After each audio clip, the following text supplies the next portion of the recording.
Arif, I want to thank you so much for joining my Cyber Intelligence Weekly CISO Spotlight series. It's been such a fun time highlighting great leaders in the cybersecurity space and hearing a little bit about their journey, some of their stories, and um, just sharing those insights. So really, really excited to have you here today. I know we've known each other for many years, and specifically being connected through the ISACA ranks. It's been great to get to know you personally, and really excited to have you here today. So thank you. Yeah, likewise. It's an honor and privilege to be on your podcast. Seeing your growth and the stuff that you've done over the years, right? It's really amazing, and I'm glad to be a part of your journey as well. Thank you so much.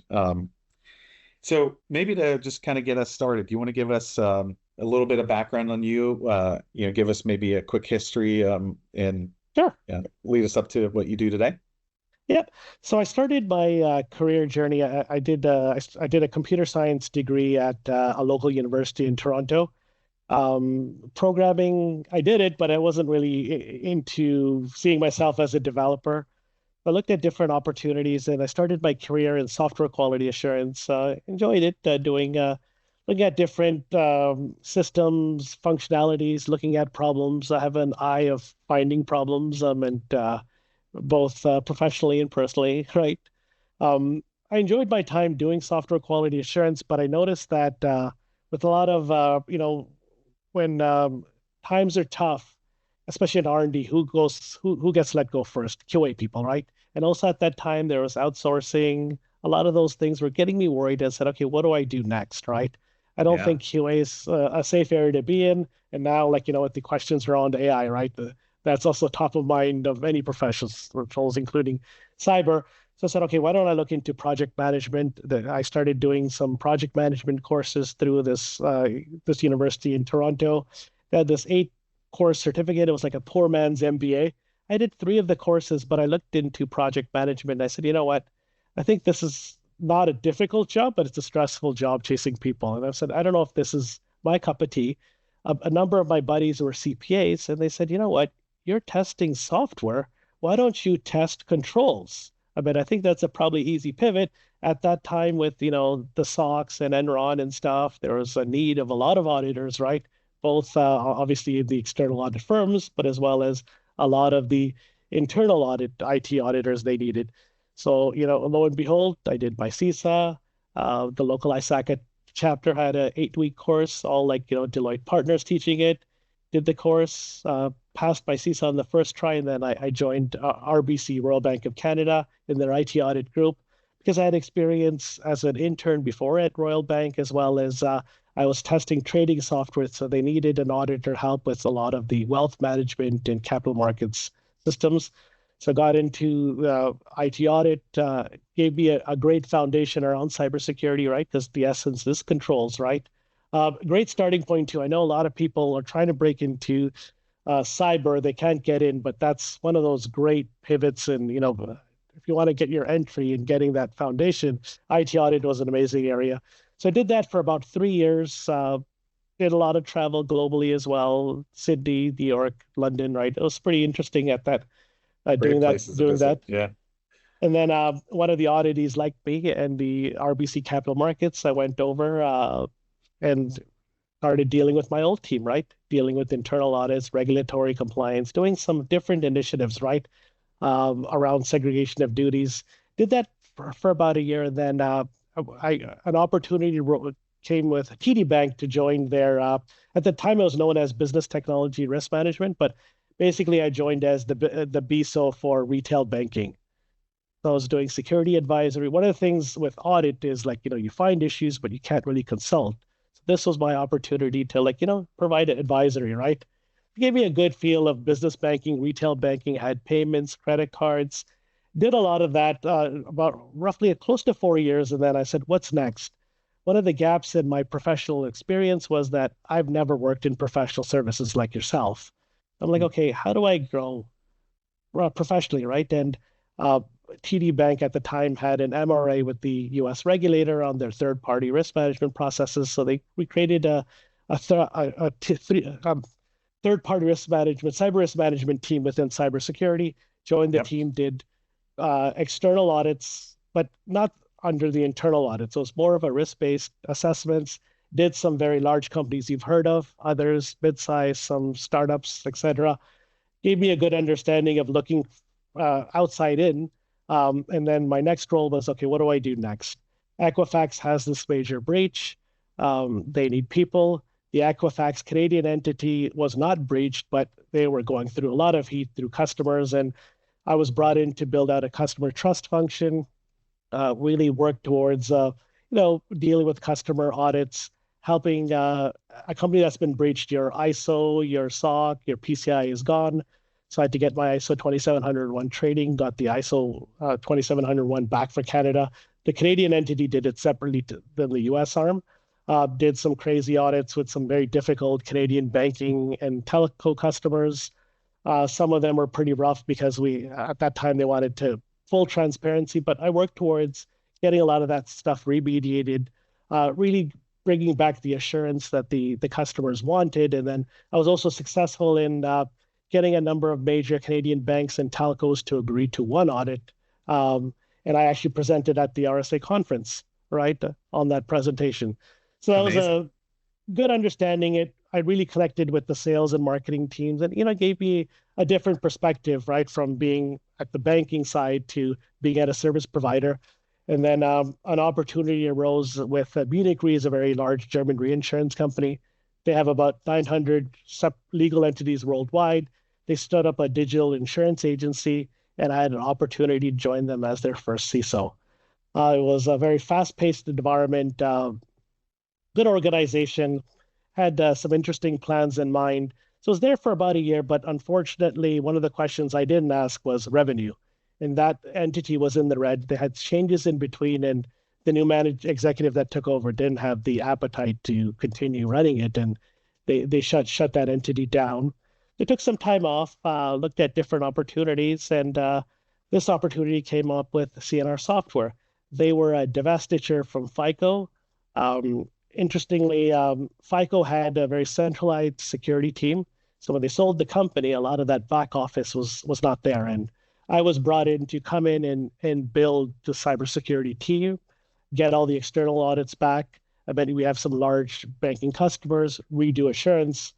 So this was a very unique experience, but it really developed because I've been in organizations where the program is already in place. Here I had to kind of build it from scratch.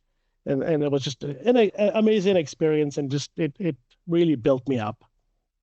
I love that. And you get the opportunity to build, right? And I think that's a unique thing, right? And I think for somebody as as accomplished as yourself, um, having a unique opportunity to build in that way, I think is really, really cool. And thank you for sharing that. And also sharing some of the ISACA, CISA, IT audit roots from the early 2000s. That's where I come from as well, and I think that gave me personally a great foundation to stand on today. And um, being involved in sort of IT audit, internal audit, got to learn so many different technologies and really dig into a lot of things, which I think taught me a lot about being in this industry and what's required to be successful. So I think that's super cool that you have some of that background. Um, for you, was there a point where it occurred to you that like a defining moment, like, hey, I really want to be a CISO, right? Like that to me is a goal that I want and wanted to achieve, or was it more of like something that's kind of what it slowly evolved in, and you were just opportunistic along the way? How did that all kind of pan out for you? Um, you know what? The role that I did at Equifax Canada after their breach, where it's like, dealing with the business. So a lot of my Yeah. prior roles, like I was not at that level where, I'm dealing with the sales team, business, like, uh, cybersecurity is considered a cost center. Even the role that I took on at Equifax, I mean, we're not really selling security per se, but when you're working towards, getting these, especially large banking and telco customers, ensuring the security controls are in place, passing the audits, getting these certifications back, and then, dealing with like RFPs and RFIs, right? Really front and center, right? Like, the security, the sales team and, the executives are appreciating the support we're providing. And like, although we're not selling security, but especially when you're dealing with, banking, government, um, Oh yeah, utilities, sorry, for telco, right? Uh, if security is bad, they'll walk away from the sale. So when I totally. looked at it and it gave me that big picture and I said, no, the next step here running from customer trust is I think I'm ready to become a CISO at another organization because I got that better understanding of the bigger picture of things, right? And that was for me like Absolutely. a great gig, right? Equifax was a great organization. But likewise, if I would encourage anyone that if you sometimes it could be intimidating joining a company that's been breached, but I looked at it as an opportunity. It's like, okay, Great you know what? opportunity. Yeah. There's the organization is forced to do certain things, right? Yeah, no doubt. And I think what, Jamil, when he joined Equifax, definitely looked at it in that way. And I'm sure it was a great challenge and opportunity for him. And it seems like everyone involved there, really did a great job turning things around. And that's fantastic to see that. So For sure. And he was the CISO at Home Depot and he joined after their breach as well, right? So he had like that playbook, right? That totally, he yeah, developed, right? that helps. Yep. Um, so thinking about how a CISO can have an effect on a business like that, and um, being in a field that changes so rapidly, cyber changes extremely fast on a dime sometimes. You sometimes have to evolve a lot faster than the organization does. How do you manage that dynamic, or maybe even the leadership approach related to that? Um, with cyber having to evolve so fast, sometimes faster than your people. Right. No, that's a great question. I think with the constant change, you have to pivot. So I'll give you an example. So my first CISO role was with that Munich Re New Ventures. Right? And as I said, that organization had its own set of challenges. They're trying to, set up a digital insurance agency. Munich Re is a reinsurer, right? They're looking at additional revenue streams. Uh, I joined the organization, I had this set of challenges, and I went with a direction. I mistakenly went a direction with FUD, right? With all of these issues, and these are the things that we need to fix. I'm not going to go into the specific details, Sure. but it didn't resonate well. And I said I needed to take a step back, right? Of okay, FUD won't work. There's issues with revenue, right? How do I reposition myself and get a better understanding of the business, right? And this makes sense at this time, but there's market conditions you got to evolve and think ahead. And then likewise with the dawn of AI, we're getting pushed to do things faster, right? I mean, the controls are still the foundation is still the same, but the speed of how you have to do things, right? You got to adjust, repivot. Here's your direction, but you know what? These are your business realities, right? And I think Totally. asking a lot of those questions and just understanding first, right? And thinking, okay, if I do this, what will others think, right? And how can I sell my message in a better way, right? And communicate it better. Yeah, yeah, no doubt. And focusing on those business outcomes, right, I think is definitely an ingredient to success of being an effective CISO and an effective leader in any business. You can't just focus on, hey, we're missing this and we need this. It all has to point back to like, well, what's the tie-in to the risk to the business, right? And is it revenue generating or not, and why? And all those things are extremely important when thinking Yeah. about. And the other thing I would add is that something that worked in one organization won't necessarily work in another Yeah, organization, right? So I mean, I've yeah, been at banks, insurance companies. I've been at a service provider, like we're an ISV. Equifax was okay, a credit bureau, right? So that mindset, that thinking, it just you constantly need to adjust, right, to the yes, organization, and then even within the same organization, management changes too, right? So yep. here's your Priorities strategic change. direction of 2025. Now we're in 2026, right? So you got to pivot to that, right? Or you won't be you may be out of a job pretty quickly, right? If you don't adjust Amen. yourself, right? Amen. Yep. Um, if you had to pick professional scar that taught you the most, right? Or like a learning opportunity that was like an aha moment for you in your early days as a cyber pro, or even as a CISO, Is there anything that stands out to you that you'd be willing to share? Sure. So when I transitioned from software quality assurance to IT audit, um, so I did my CISA. I've never worked as an auditor. I've written QA reports. But when you're writing, dealing with working papers, and I know you've done some IT audits in the Oh past, yeah. and I was getting ripped to shreds, right? Okay, I'm commenting, writing things, but when it goes through your boss's review and the bosses are, you're getting all these notes to, okay, why didn't you insert this evidence? Why didn't you describe this? And it was a pretty stressful time. I'm like, okay, you know what? The first time in my life, I'm thinking, am I going to survive or not? And Yeah. I had to put in the time with the late nights and the weekends. But um, I think it really taught me about communications, right? And really kind of, that attention to detail, that patience. Like maybe now with AI, you can have AI write out your audit papers and, pulling out issues and stuff, but like really kind of focusing, understanding things and like, okay, if I've written it, I can understand it, but is it written in a way others can understand? And likewise, in my cybersecurity career, like communicating those issues to others, right? How do they understand? How can you translate the technical term into a business term and a layman's term? And I think that was critical. Like I got burnt, but it was good that I got burnt at a more junior role than, coming into more senior role where, the costs are much higher, right? Oh yeah. And man, that resonates so much too, because my early days as an IT auditor, having, a boss that really had like, the microscope out, and hitting me with all those review notes, it taught me a lot about like getting and receiving and responding to feedback, right? Um, and I see some of that today when I'm like meticulous on certain detailed aspects and I'm giving feedback and some of the responses that I might get. Like it takes time, right? It takes time, but that was a great learning experience.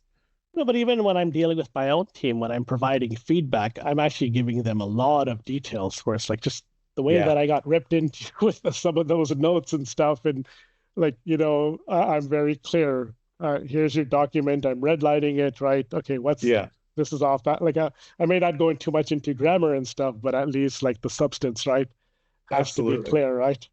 Yeah, yeah, absolutely. That's great. Thank you for sharing that.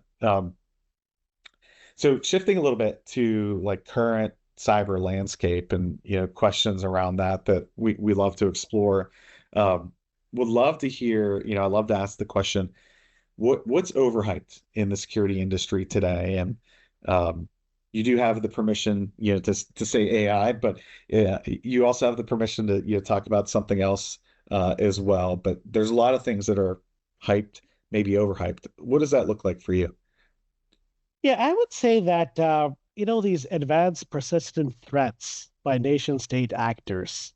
I mean, you're always hearing about it at multiple conferences. A lot of these security vendors and others will have it in their marketing material. And I mean, that is there. And obviously, and many organizations, your executive has picked up the New York Times, the Washington Post, or, some of these, or Canada, Globe and Mail, or these parents, they're freaking out, right? Okay, what is this, right? Can we get hit? And, you are forced to, get into this. And a lot of times, I mean, I'm not saying that that's not an issue, but these state actors, they're very particular on, organizations that are going to target. I mean, I joined Equifax, obviously it was the Chinese that caused that breach, right? And they wanted a lot of, you know, personally identifiable information.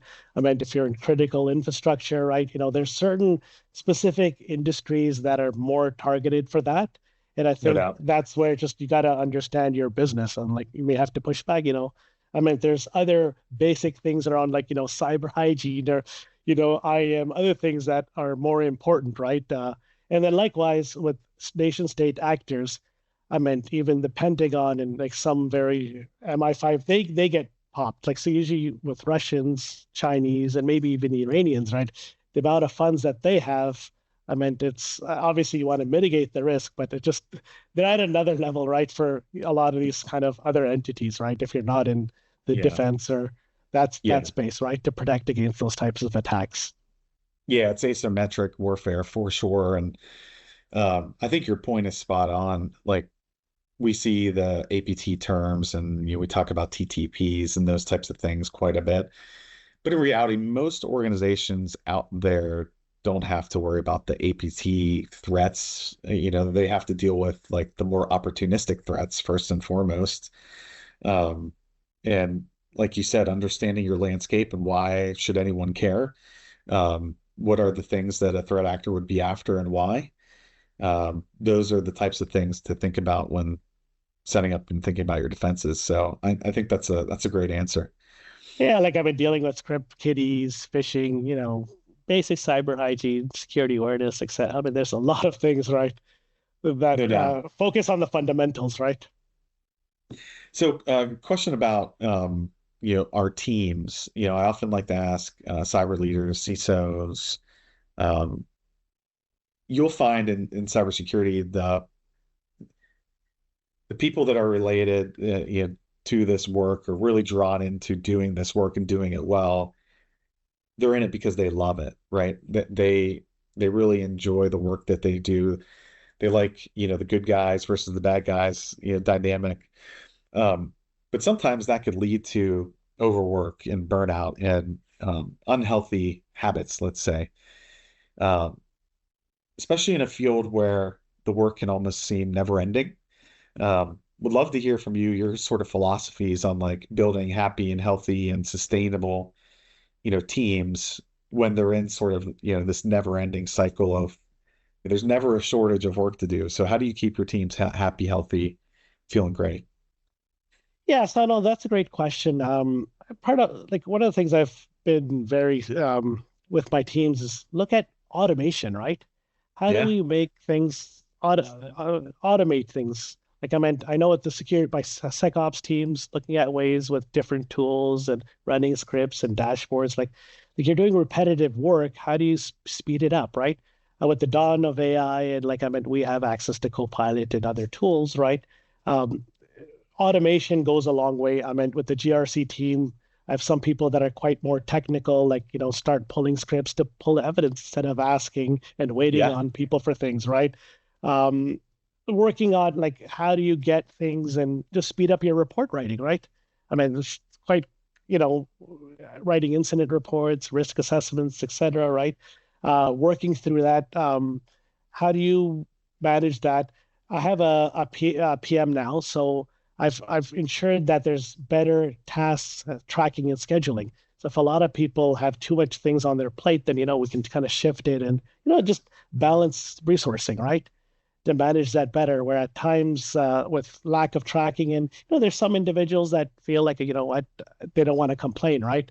But here it's things are more transparent with scheduling, right? Where the load is more balanced, right? I work towards that. Um, at times where I have budget and we need external resources, right? For certain things where it's like, okay, I have a hard deadline. Like I meant when I started, I meant our company did not have certain external audits, but contractually we are obligated to have that ISO SOC 2. They gave us a let for a year, but I meant I needed, and I was brought in. This was a difficult task to get it done quickly. I said, okay, I brought in some resources, but along with that, I needed external party help, right? And at times where there's a crunch, and if you have a budget, I know different organizations have different constraints, but I do that when there's time constraints. I also encourage my team, like I meant, my team works remote. So that also helps with, okay, burnout because they're not going to the office and back, right? We do team meetings, we'll book a meeting, but I also say that since you're on your desk a lot, get up and go, right? Yeah. Get active. We have a lot of great benefits, right? I want to ensure and, provide awareness. Like I went to see an acupuncturist, a chiro, a physiotherapist. In Canada, an osteopath is like the UK training, so they're kind of like a chiropractor. Right. So I've kind of done all of that stuff to I improve love my that. physical health. We have access to, mental health is a big issue, especially like post during the COVID time, right? So there's coverage for, if you want to see a therapist, right? Utilize that, right? That's there, right?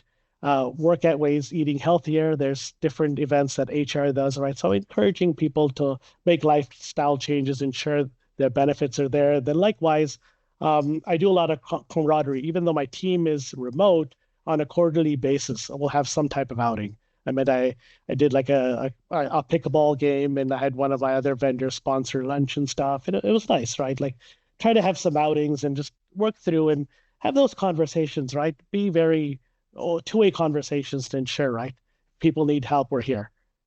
Amen. I mean, sounds like you've put a lot of time and effort into thinking about that, and I would say your team is lucky to have you. It sounds like you really think about what's best for them, and it's a constant learning process too, right? So that's great to hear all of those tactics that you use.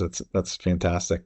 Um, a question that I'd love to ask too is, and you got the ability to kind of do this a little bit, step in and build a program or take over a program. But if you had to rebuild a security program from scratch today, you're thrown into a brand new company or division. What are what are three investments that you would make and why? Like, what would you prioritize and why? Yeah, so I'll assume that this is probably maybe a smaller entity, right? Or I want to apply it to just even a smaller organization, right? Because obviously, if you're joining a larger one, or Very even like dependent. A lot of what ifs. yeah, Yeah. yeah, and then or if you joined a company that had a breach, right? Then you don't have an open checkbook. But the things I'll start off with, IAM, right? The essence of security is access management. I mean, I learned that as an IT auditor yourself. Like, I mean, one of those basic controls that you're testing, right? You want to Right. ensure the appropriate controls are in place for identity and access management. Um, and even sometimes you may not have the funds, but you can put in manual processes in place. Do you ensure that there's a proper way to provision, deprovision users if there's transfers? Are there user access reviews in place?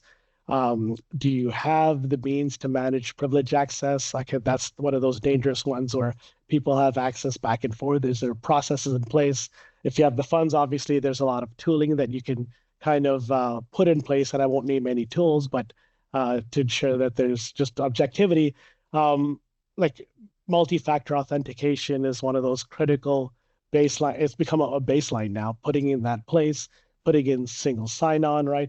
You want to ensure that that is one of those critical components, right? End to end, that whole life cycle for that identity, right? And it's just not just humans as well as machines, right? Some Totally. people forget about like, service IDs, proxy IDs, and whatnot, right?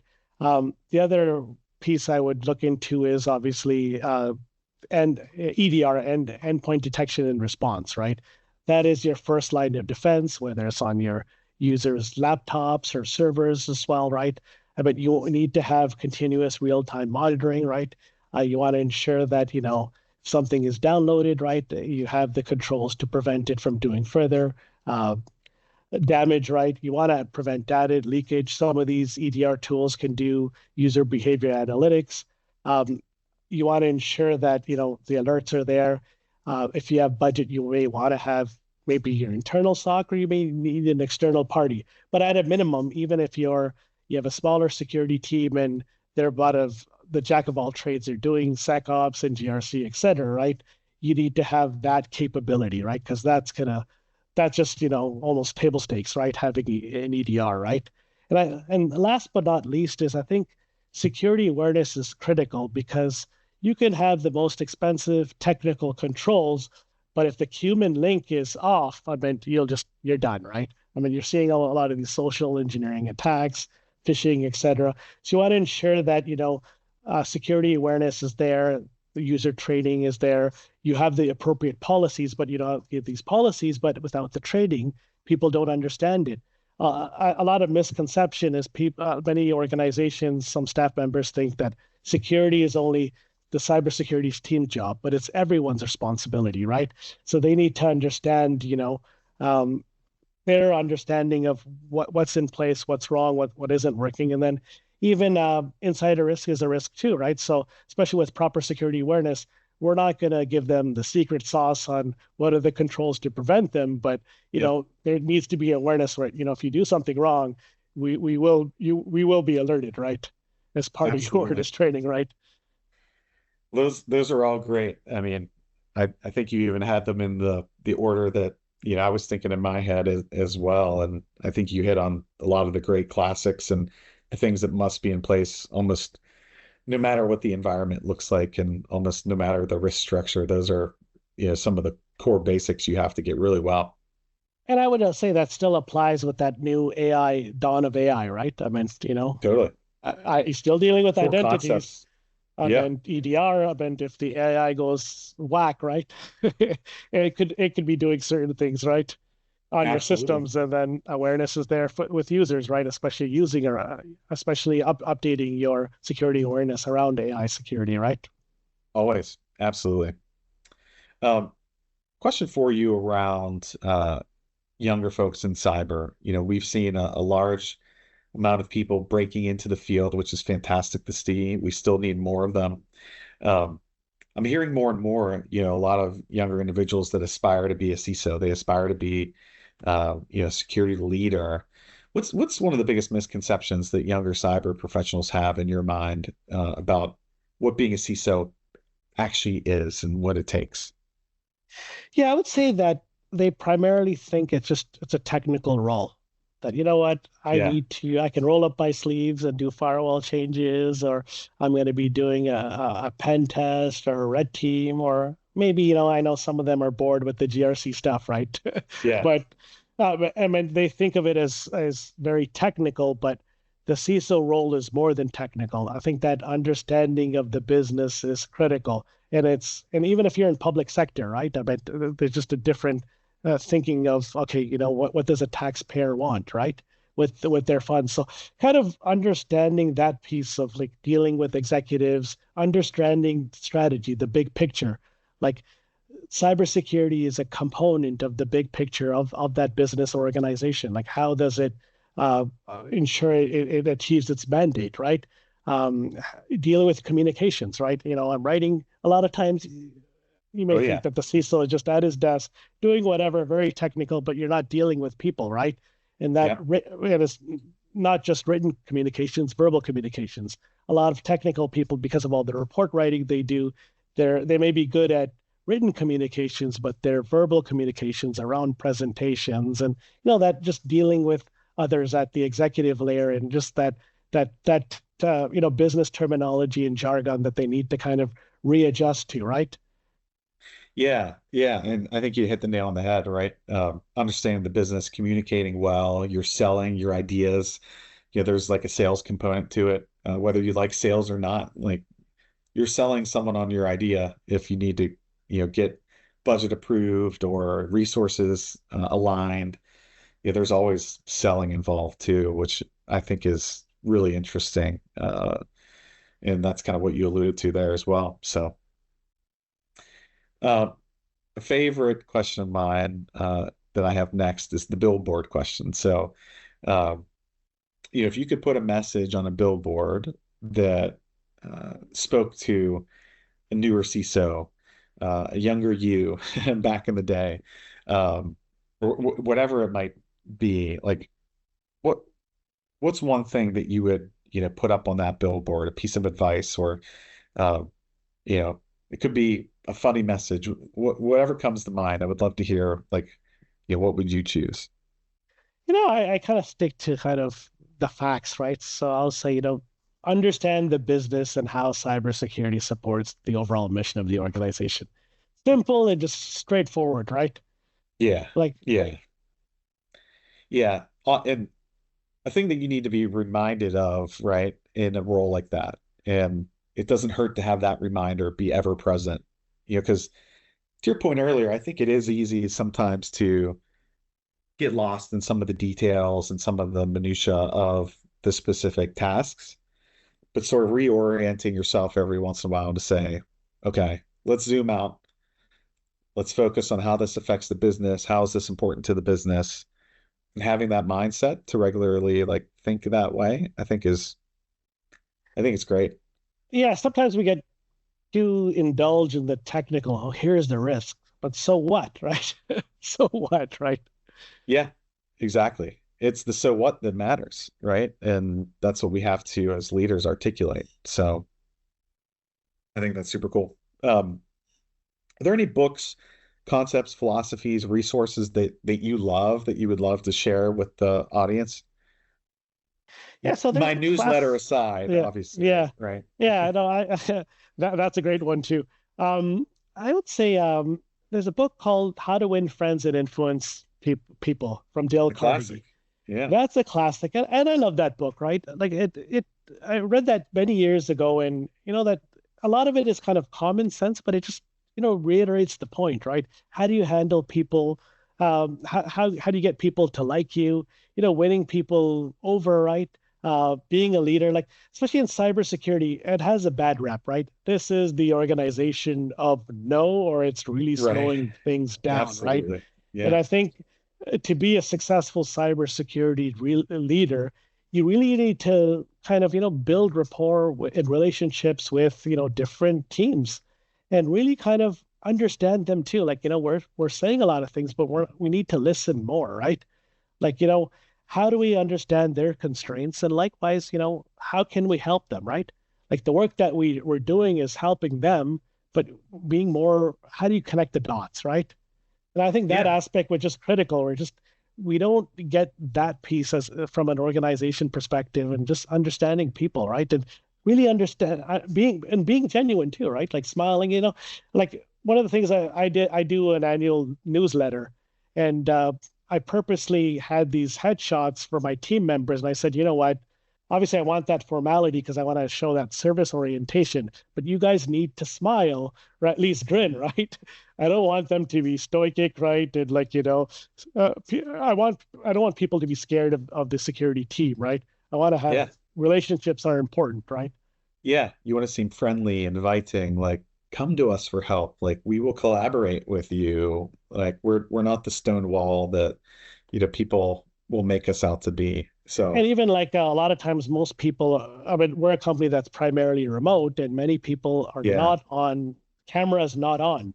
But I've Yeah. encouraged my team, even if others are not having their camera on, please turn the camera on. It just impressions, and it just, it has that perception, right? Of you being more friendly. And likewise, if you need to turn it off, if you have to scratch yourself, you can turn your camera off and on and get back to it, right? But, Yeah. perceptions count a lot, and optics is important. Yeah, no doubt. And people have bad days, and we get like, okay, if you're not gonna have your camera on today, all good. But I generally think too, it's much easier to build a human connection and see people's feedback, reactions when you do that. So, well, thanks for sharing. Great resource, and that's definitely a classic. So, um, just thinking through uh, your career and your path, it's been a great journey, and um, I always like to ask as more of a closing question. If you think back on that journey and think about other talented leaders, mentors, people that you've worked with.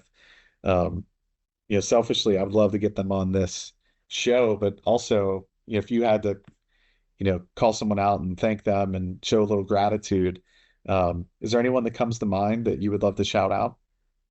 Yeah, so Zeki Abbas, who's the CISO of Brookfield Asset Management, over the years I've kind of spoken to him and got a lot of advice from him and, got some valuable feedback. So definitely shout him out. And I think he'd be a great guest for your show because he has a wealth of knowledge, right? I've learned a lot from him.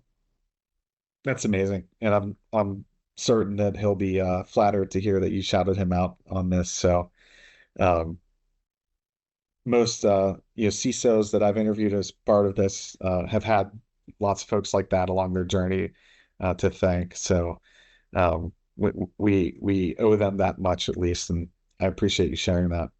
For sure. Well, Arif, it's been wonderful having you here as a guest on the show today, and really enjoyed speaking with you and getting to hear some of your story and your perspectives and what's helped shape your success. And wish you many more years of continued success ahead. And really excited that you decided to join us here today and share that.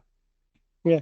Likewise, thank you for giving me an opportunity to speak on your podcast. It was a pleasure. All right, thank you so much. Thanks.